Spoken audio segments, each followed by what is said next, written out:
Muli ako'y narito. Aking mga anak, ako'y suma sa inyong lahat.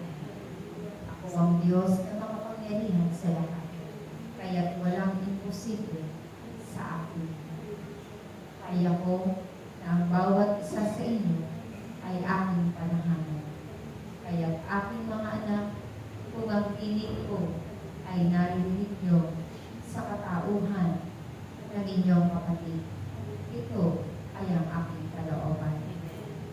Kaya naman, muli ako'y nagpapasalamat sapagkat sa mumunting gawain ito, kayo ay hindi umaayaw. Aking mga anak, kayo ay lagi kong babasbasan. Kayo ay lagi kong sasamahan. Kayo ay lagi kong pagkakaisahin.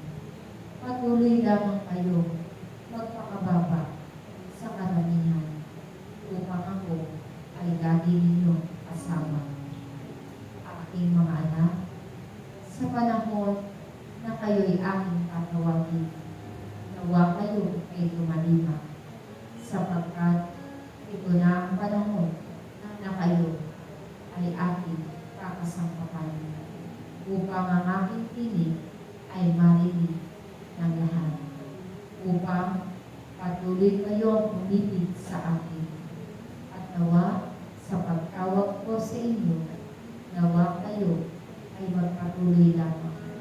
Ang isang taong naglilingkod ay hindi lumilimot, wag ko siya'y naglalakad ng tuloy-tuloy at hinahanap ang mga tupang nawawala upang ilapit sa kaway. Ako si Yahweh, aking mga anak.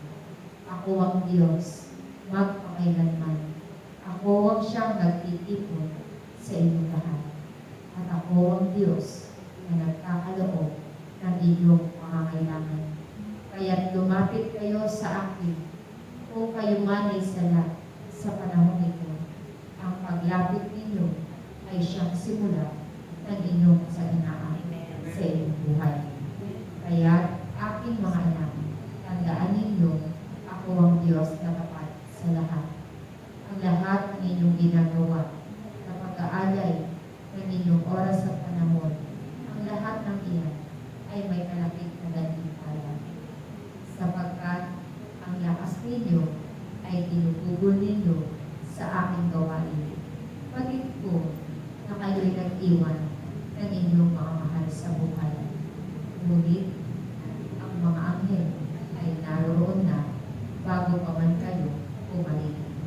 Huwag kayong matatakot sa mga pagsubok, sapagkat ang lahat ng iyan ay daraan sa inyong buhay bilang tao.